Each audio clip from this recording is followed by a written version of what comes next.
정말 달이 가깝다는 게 저희 어머니 차의 이동 거리 수가 달보다 멀더라고요. 몇만 킬로 뛰셨나요? 50만 킬로를 50만 킬로를 타셨다고요? 달에 갔다가 오시는 그쵸. 중인데 내가 이 폴캠이 지금은 달 관측을 열심히 하고 있는데 그 과정이 사실 너무 길고 너무 장애물이 많았잖아요. 생각나시는 좀 어려웠던 순간이 있을까요? 사실 모든 순간이 다 어려운 순간이었거든요. 모든 순간이 어려웠죠. 제일 어려운 거는 목표한 시간이 계속 바뀌는 거였어요. 아, 그쵸. 처음에 우리 과제가 처음 시작할 때는 2016년에 이 달 탐사선 개발이 시작됐는데 18년까지 완료하라고 했었거든요. 네. 실제로 발사가 된 거는 22년이잖아요. 벌써 4년의 시간 차이가 있거든요. 그러면 2016년에 구입했던 부품들을 2022년까지 계속 그냥 가지고 있는 거죠. 네, 그래서 그래서, 이게 우주 탐사용 부품들은 그 보관 연한이 있습니다. 근데 이제 그게 다 지나는 거죠. 네, 안녕하세요. 망건당TV 구독자 여러분, 과학감성 다시 오셨습니다. 오늘 이야기 나눌 책 굉장히 강렬한 제목을 갖고 있는 책인데요. 나는 달로 출근한다 라는 책을 가지고 이야기 나눠보도록 하겠습니다. 달 탐사선 하나 없던 나라에서 이제 달에 드디어 위성을 보낸 나라가 됐거든요. 우리 이 나라의 대한민국 1호 달과학자 정민석 박사님 오셨습니다. 인사 부탁드립니다. 안녕하세요. 망건당 TV 구독자 여러분 반갑습니다. 저랑 너무 가깝게 일하고 계시는 분이셔가지고 여기 앉아있는 게 참 어색하네요. 네, 다 아는 내용을 제가 말씀드려야 돼서. 네. 근데 오늘 뭐 더 재밌는 얘기 그래서 네. 막 아는 사람들끼리 하는 재밌는 얘기 할 수 있을 것 같고요. 제가 정 박사님을 만나기 전의 이야기가 좀 궁금하긴 해요. 우리가 처음에 만나게 됐을 땐 이미 달과학을 하기 시작한 다음이었거든요. 그렇죠. 네. 근데 그 전에는 사실 달 연구실에 있지 않았거든요. 처음에는. 원래 훨씬 더 먼 우주를 꿈꾸셨죠. 큰 거대 우주를 공부하고 싶었고, 원래 천문학을 하는 사람들 대부분 뭐 거대 은하, 블랙홀 이런 거에 그렇죠. 우주론. 빠지잖아요. 그렇죠. 네. 우주론 되게 멋있어 보이고. 멋있고, 그리고 대부분의 이제 영화들이나 이런 데서 보면 천문학자라고 하면 거의 그런 형태의 천문학자들이 많이 나오기 맞아요. 때문에 그렇기도 하고, 그래서 저도 그런 학생이었습니다. 어릴 때부터 천문학을 좋아했고, 점차 이제 우주론이나 이쪽에 관심 많이 가지고, 너무 가까이 오신 거 아니에요? 꿈꿨던 거에 비해서. 정말 달이 가깝다는 게 저희 어머니 차의 이동 거리 수가 달보다 멀더라고요. 몇만 킬로 뛰셨나요? 50만 킬로를 50만 킬로를 타셨다고요? 달에 갔다가 오시는 그쵸. 중인데 내가 38만 킬로 갔다가 지금 네. 달에서 돌아오고 계신 차 관리 되게 잘하시네요. 오래 타시고 또 많이 타세요. 그 정도로 가깝네요. 그렇죠? 엄청 가깝습니다. 그래서 뭐 지구에서 볼 때도 다른 천체들과는 비교가 안 될 정도로 모양도 보이고 안에 내부도 보이고. 사실 그 내부 구조나 지도를 눈으로 볼 수 있는 대상이 달밖에 없잖아요. 그렇죠. 천문학자 중에서 내가 연구하는 대상을 이렇게 잘 알고 있는 사람이 달과학자밖에 없지 않나요? 맞습니다. 맨눈으로도 이 웬만한 지형들이 다 보이기 때문에 맞아요. 그게 되게 매력이 있는 것 같아요.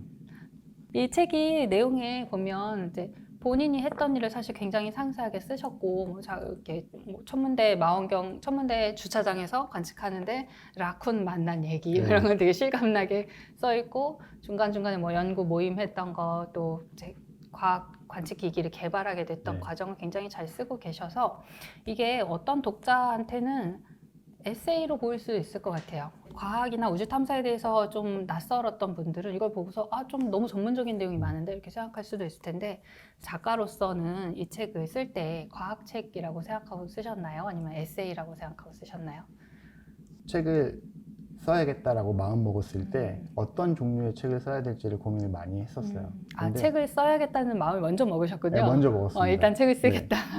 저를 소개하는 문구에 제가 이과로 태어났지만 문과로 죽고 싶다라고 얘기를 했잖아요. 네, 그래서 책날개에 써 있어요. 이과로 태어났지만 문과형 인간으로 문과로 죽기를 바라는 사람. 네.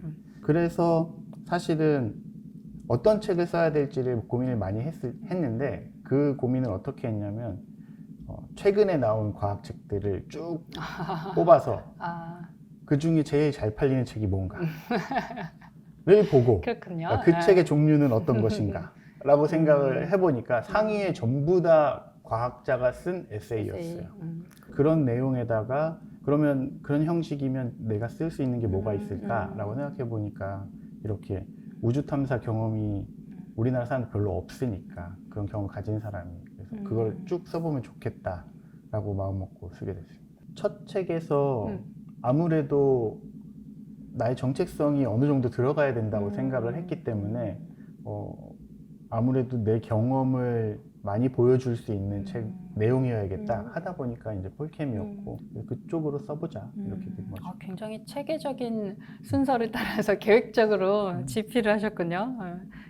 이 대학원생 시절에 이제 행성과학 연구 모임, 뭐 태양계 연구 모임 이런 거 했던 얘기를 책에서 잠깐 소개를 하고 계시는데 그 연구 모임이라는 게 딱히 어떤 연구 주제를 정하는 모임은 아니었잖아요. 네, 맞습니다. 그냥 여러 가지 태양계 현재 연구 동향 이런 걸 나누는 모임이었을 텐데 재미있었던 기억나는 것들이 있으세요? 그때 재밌었던 주제들이 기억이 하나도 안 나서 왜냐면 거의 한 15년쯤 전이기 때문에 오래됐습니다. 너무 오래돼서 기억이 네. 하나도 안 나서 네. 다시 찾아봤거든요. 네. 그때 했었던 네. 자료들을 쭉 찾아봤더니 당시에 제가 발표했었던 내용인데 전혀 기억 못하고 있었어요. 근데 그게 뭐였냐면 화성에서 얼음 기둥이 관측됐다라는 내용의 논문이었는데 그 논문의 내용을 보면서 저희가 최근에 구상하고 있는 연구 중에 하나잖아요. 요즘 되게 핫하잖아요. 네. 화성 얼음이 또 핫하단 말이야. 그래서 이거 이걸 10년 예전에 벌써 했었구나. 우리가 성견지명이 있었네. 이런 생각을 하게 됐습니다. 그걸 선견지명이라도 불러도 되는 겁니까? 이거 다루고 잊어버렸는데. 책 얘기를 좀 해볼까 봐요. 책에서 이제 앞부분에서는 처음에 달과학을 시작하시면서 관측을 하게 된 이야기. 처음에는 이제 그냥 이동식 망원경, 작은 망원경을 가지고 관측을 하셨잖아요. 왜냐하면 보통 천문학자들이 쓰는 천체 연구용 망원경은 너무 크고 너무 좁은 시야를 자세히 보는 거여서 달처럼 엄청 거대한 천체를 보기에는 적합하지가 않죠.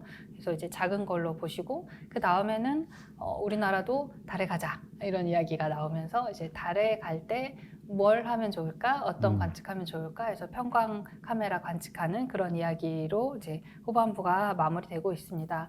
다누리가 22년도에 발사돼서 네. 아직까지 임무를 하고 있잖아요. 네, 너무 3년 기특하지 않습니까? 이거 정말 어떻게 된 거죠? 저희는 그 다누리 임무를 처음 시작할 때 제일 걱정이었던 게 9개월을 못하고 가면 어떡하나 이거였거든요. 진짜? 왜냐하면 우리 폴캠, 광시야 편광 카메라는 9개월 임무를 맞춰야지만 데이터의 의미가 높아지는 있죠. 네. 그런 형태의 관측 기기여서 9개월을 못 채우게 될 경우에는 과학 성과가 확 낮아질 걸로 생각이 돼서 9개월을 꼭 채워야 되는데 라고 정말 간절히 생각했었는데 중간에 이제 궤도선이 상태가 좀 이상해지거나 뭐 우리 카메라가 좀 상태가 안 좋아지거나 할 수 있으니까 사실 그런 일이 비일비재하기 그렇죠, 때문에 네. 그래서 걱정도 많이 했고 우리가 처음 하던 일이다 보니까 근데 지금 3년 하고도 거의 몇 개월이 지났죠? 최근에 궤도도 변경했잖아요. 그 네. 궤도 얘기를 좀 설명해 주실 수 있을까요? 그 다누리의 궤도는 달의 극궤도를 돌고요. 궤도 탐사선이 적도북 방향으로 돌 수도 있고 극방향으로 돌 수도 있는데 우리는 극궤도여서 극궤도로 이제 돕니다. 뭐 북극 남극도 관측하려고 하면 할 수 있는 좋은 궤도죠. 네, 그렇게 돌고 지표면, 그러니까 달의 표면으로부터 한 100km 정도 떨어진 고도를 돕니다. 그래서 그 궤도의 반지름은 한 1,800m, km 정도 되는 그런 궤도인데 이런 궤도가 달 탐사선에서 거의 대부분 씁니다. 제일 인기 있는 그래서 뭐 다른 탐사선이랑 뭐 충돌할 위험에 대해서 막 남들도 다 그 궤도로 하고, 돌고 있어요. 다 똑같이 돌고 있기 때문에 지금 탐사선 3개 있는데 3개가 계속 한 개는 내려갔지만 그 부딪힐 위험이 있다 이런 내용을 막 하고 있으니까 최근에는 궤도를 바꿨잖아요. 네, 그래서 바꿨습니다. 이제 회피를 해야 될 이벤트가 좀 줄어드나요? 줄어들 거라고 생각되는데 그 이 충돌 이벤트가 보통 극쪽에서 많이 일어납니다. 왜냐하면 궤도가 서로 거리가 가까워지는 만나니까. 지점이 이제 극쪽이기 때문에 그래서 그럼에도 불구하고 기회는 계속 있는 것 같긴 하더라고요. 그래도 높이가 다르기 때문에 좀 없죠. 처음에는 원궤도를 계속 돌 거라고 짧게 돌 네. 거라고 생각하고 보냈었는데 지금은 약간 긴 타원 궤도로 옮겨갔잖아요. 디자인했던 거랑은 조금 다른 해상도로 지금 보고 네. 있는데 이 상태로 임무를 계속하는 것이 이제 얼마 정도 더 관측하면 좀 좋을까요? 이제 목표로 생각할 수 있는 1차적인 목표 기간이 있을까요? 우리 폴캠 입장에서만 봤을 때는 남극에 가까운 타원 궤도거든요. 그래서 남극 쪽에서는 가까이 있으니까 자세히. 관측하는 표면이 아주 자세히 보이기 때문에 좋습니다. 근데 북쪽으로 가면 거의 200km 정도 되기 때문에 원래 우리가 목표했던 것보다 2배 이상 나빠지거든요. 그렇게 되면 사실 북쪽은 이미 원궤도 돌 때 찍어놓은 데이터들이 있기 때문에 아주 좋은 퀄리티로 의미 있는 데이터 쓰기는 어려워요. 그래서 사실 폴캠 입장에서는 지금 남반구, 달의 남반구에 관측을 집중하는 것이 도움이 된다라고 이제 판단하고 있습니다. 근데 또 요즘에는 달 남극에 사람도 보낸다, 뭐 네. 기지도 건설한다 이러고 하고 있기 때문에 사실 그런 걸 좀 고려해서 궤도를 그렇게 네. 디자인하는 거기도 하죠. 이 폴캠이 지금은 우주 공간에서 아주 잘 돌고 있고 달 관측을 열심히 하고 있는데 그 과정이 사실 너무 길고 너무 장애물이 많았잖아요. 그렇죠. 너무 많은 순간이어서 어느 하나가 제일 어려웠다 이렇게 꼽기 어려우실 것 같긴 한데 생각나시는 좀 어려웠던 순간이 있을까요? 사실 모든 순간이 다 어려운 순간이었거든요. 모든 순간이 어려웠다. 정말 모든 순간이 다 그랬는데 제일 어려운 거는 일단 목표한 시간이 계속 바뀌는 거였어요. 아, 그쵸. 예, 처음에 우리 과제가 처음 시작할 때는 2016년에 이 달 탐사선 개발이 시작됐는데 시작돼서 18년까지 완료하라고 했었거든요. 네. 2016, 17, 18, 만 3년 네. 만에 18년에 발사를 하는 거기 때문에 네.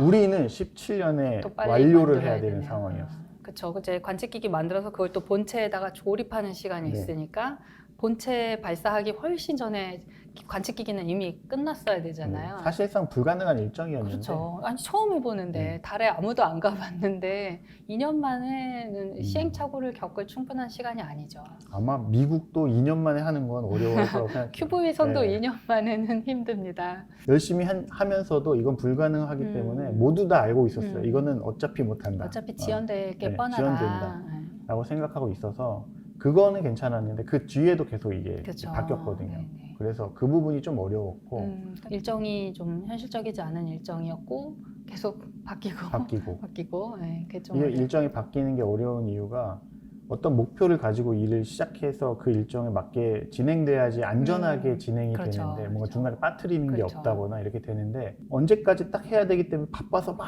열심히 했는데 갑자기 더 늘려도 돼 라고 하게 되면 힘이 딱 어떻게 빠질 해야 거예요. 되지? 그러면 이제 맞아요. 사실은 그 전에 있었던 것 중에 빠진 게 뭐가 있는지 이런 걸 이제 맞아요. 검토하는 시간이 필요할 텐데 그 시점에 됐을 때는 수정하는 게 좀 어려운 부분들도 있어요. 그렇죠. 예. 네. 그 위험을 좀 감수하면서 생략하고 가는데 갑자기 시간이 다 됐는데 좀 늘려줄게 그러면은 다시 돌아온 건 좀 어렵잖아요. 어렵죠. 네. 그러니까 이미 만들었기 때문에. 가장 최근에 한 것만 네. 다시 해볼 수 있지 네. 그 전에 했던 거는 좀 하기가 어렵죠. 근데 사실 실제로 발사가 된 거는 22년이잖아요. 원래는 2018년에 발사하려고 했는데 22년이 됐어요. 벌써 4년의 시간 차이가 네. 있거든요. 그러면 2016년에 시작할 때 이걸 만들려고 구입했던 부품들을 2022년까지 계속 그냥 가지고 있는 거죠. 네. 그래서 조립해서, 이게 우주 탐사용 부품들은 그 보관 연한이 있습니다. 이 물건을 산 다음에 그걸 언제까지 보관해도 작동하는데 이상이 없다라고 이제 제조사에서 이제 제시하는 값이 있는데 그렇죠. 우리가 뭐 식품의 소비 기한 그런 같은 거죠. 유효 네. 기간이 있죠. 근데 이제 그게 다 지나는 거죠.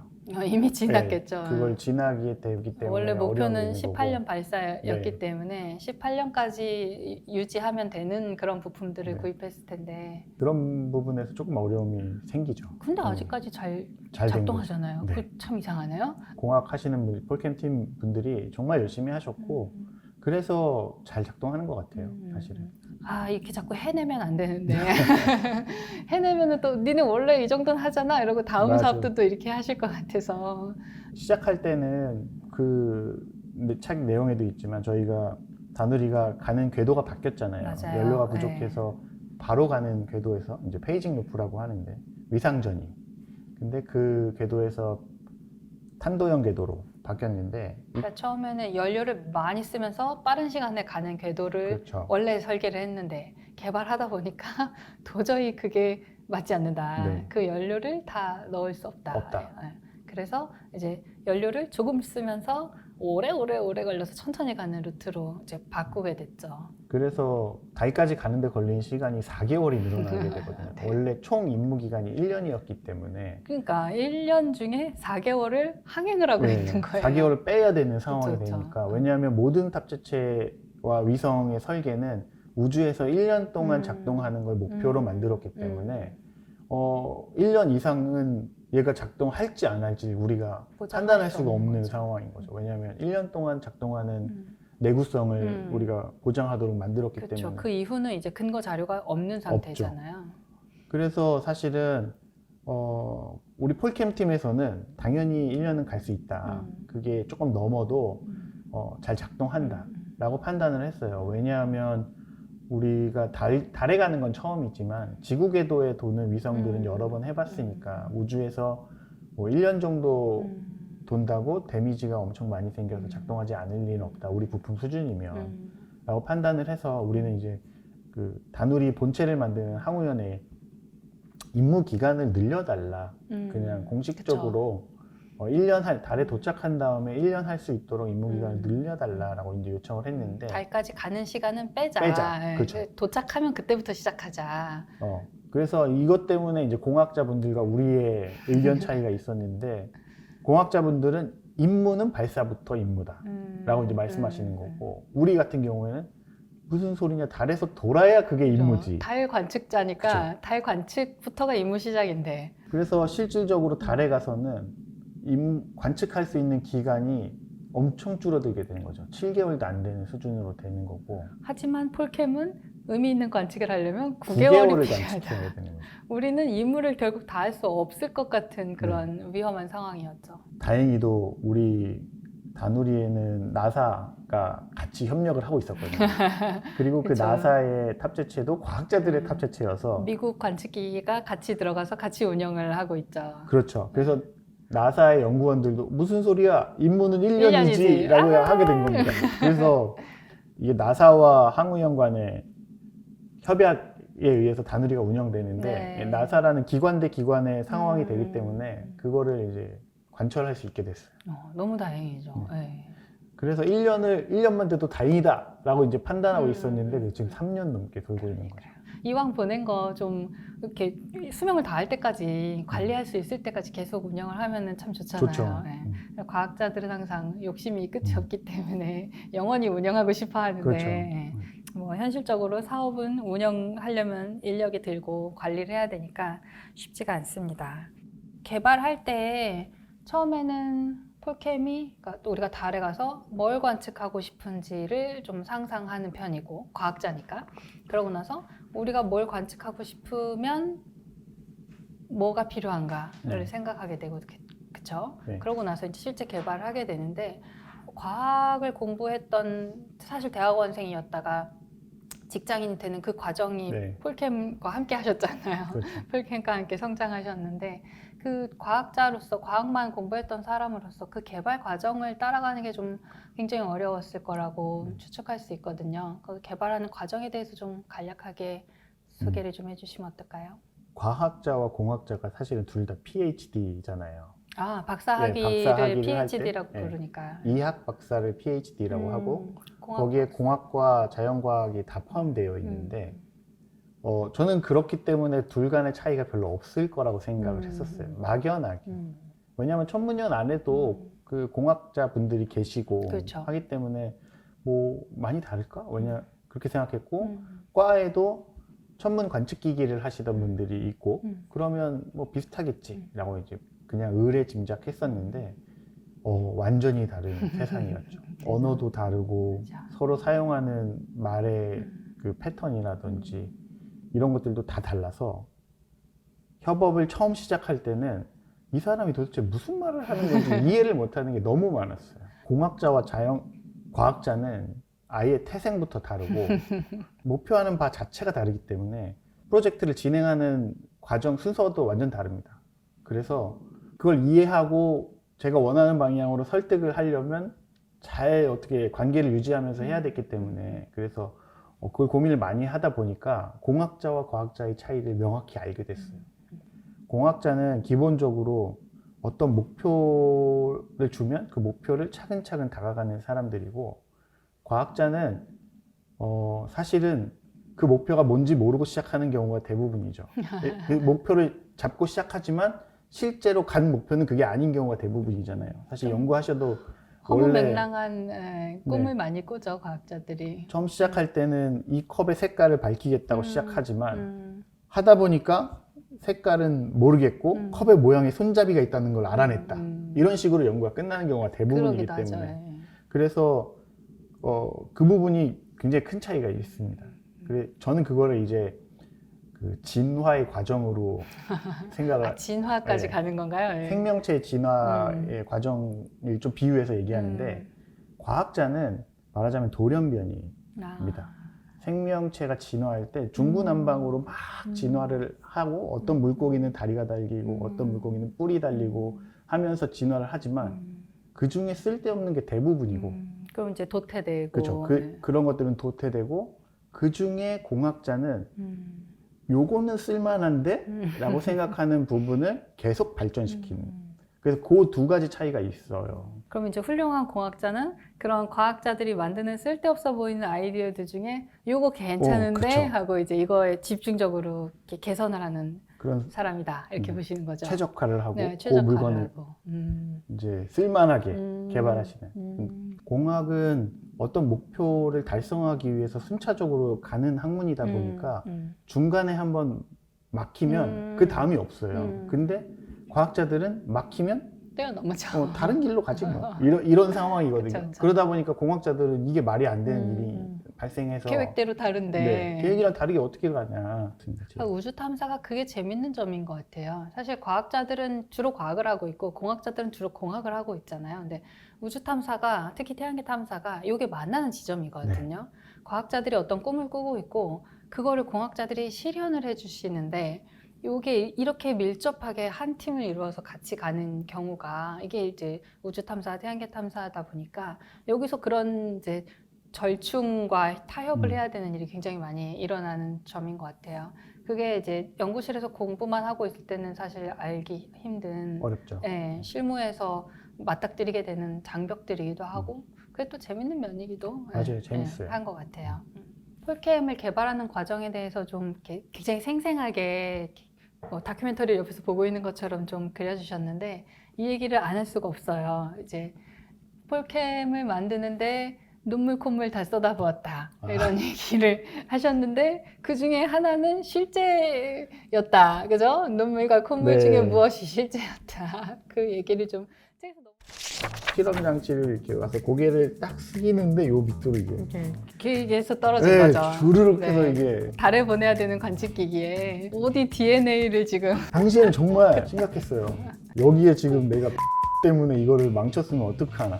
책에서 그 재밌는 일화 소개하시더라고요. 그 천문학의 다른 분야를 하시는 분이 좋겠네 니네는 뭐 우주 탐사 정부가 밀어줘가지고 그러면서 순수과학이랑 다르네 이런 식의 이제 이야기하셨다고. 네, 네. 맞아요. 달 과학자는 순수하지 않은 과학자냐 이게 약간 이제 마음속으로 약간 불만이 있으셨던 거죠 그 순간에.